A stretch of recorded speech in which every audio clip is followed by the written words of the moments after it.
National conference और कांग्रेस की तरफ से हमारे मुश्तरका उम्मीदवार आप सबके प्यारे और अल्लाह ने भगवान ने वाहिगुरु ने चाहा तो 5 अक्टूबर के बाद नौशहरा के एमएलए मेरे साथी चौधरी सुरेंद्र साहब, हमारे पूर्व किसान बोर्ड के चेयरमैन और एमएलए जनाब राधेश्याम शर्मा साहब, यहाँ पे कांग्रेस के सीनियर लीडर एडवोकेट रविंद्र प्रसाद साहब, नेशनल कॉन्फ्रेंस के हमारे सीनियर साथी रिटायर्ड कैप्टन मोतीराम जी, यहाँ पे नेशनल कॉन्फ्रेंस और कांग्रेस के मंच पे बैठे हुए तमाम ओहदेदारान, यहाँ पे इस बड़े से जलसे में शमूलियत करते हुए मेरे भाइयों बहनों बुजुर्गों माताओं बहनों, आप सबको मेरे तरफ से अस्सलाम वालेकुम, आदाब, सत श्री अकाल।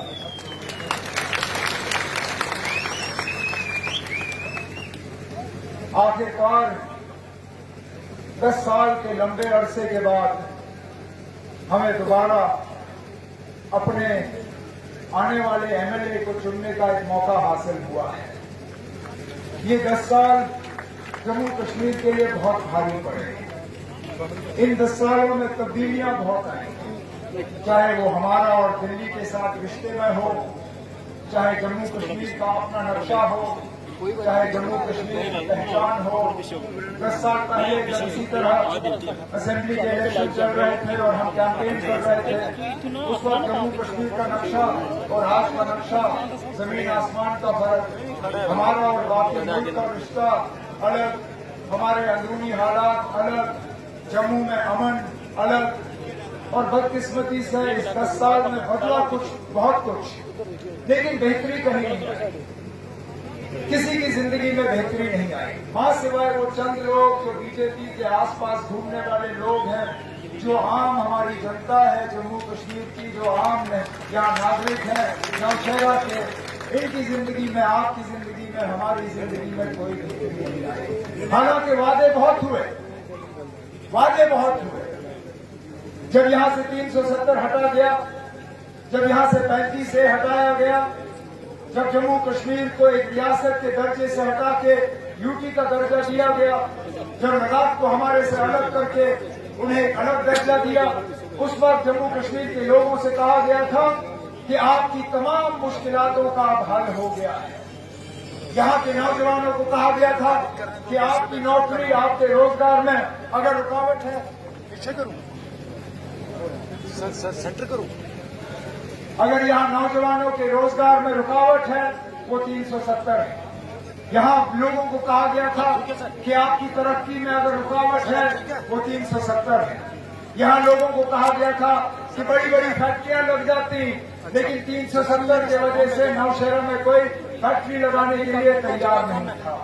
यहाँ बिजली का निजाम खराब था, लोग के बीजेपी वाले कहते थे कि 370 हटा, अब आपको 24 घंटे बिजली मिलेगी।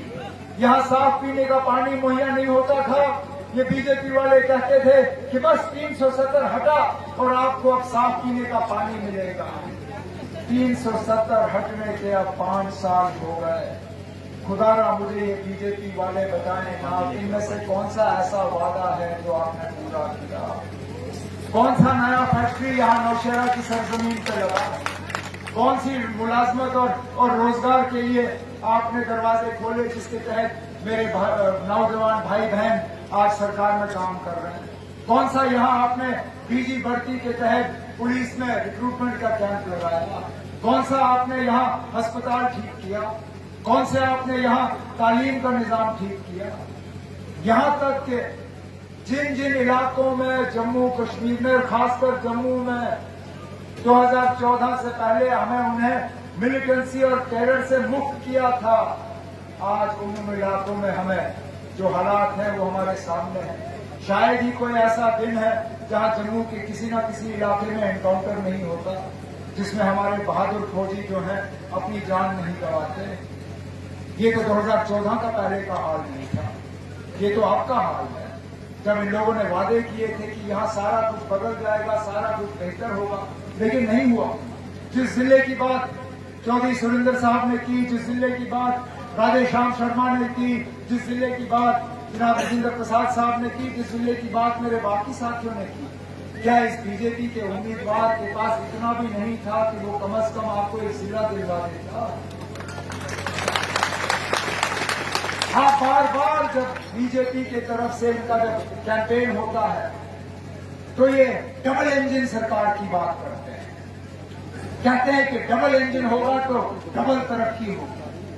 कहते हैं जब प्रधानमंत्री उनका होगा और मुख्यमंत्री भी उनका होगा तो यहाँ डबल जो है तरक्की होगी और लोगों की परेशानियां जो है हल हो जाएगी। हमें तो अब 10 साल यहाँ पे डबल इंजन सरकार देखा, हर किसी न किसी लिहाज के लिबास में यहाँ 10 साल डबल इंजन सरकार रही।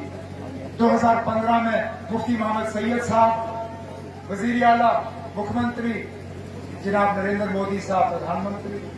2016 में महबूबा मुफ्ती मुख्यमंत्री, नरेंद्र मोदी साहब प्रधानमंत्री। जब 18 में उनकी हुकूमत गई तो राजभवन के जरिए उन्होंने जम्मू कश्मीर पे कमांड संभाला, चाहे वो सत्यपाल मलिक साहब हों, चाहे वो मुर्मू साहब हों, चाहे वो अभी हमारे ये मनोज सिन्हा साहब हों। किसी न किसी रूप में यहाँ बीजेपी की डबल इंजन सरकार तो रही, लेकिन इन 10 साल में जरा वो हमें दिखाए ना इस डबल इंजन सरकार का यहाँ नौशहरा की सरजमीन पे क्या फायदा हुआ। जिला तो दूर की बात, यहाँ तो केंद्रीय विद्यालय के स्कूल को भी ये जो बीजेपी के नाम पे वोट मांगने निकला हुआ है, ये तो केवी का स्कूल तक आपको दिलवा नहीं सका, बड़ी बात क्या करेगा।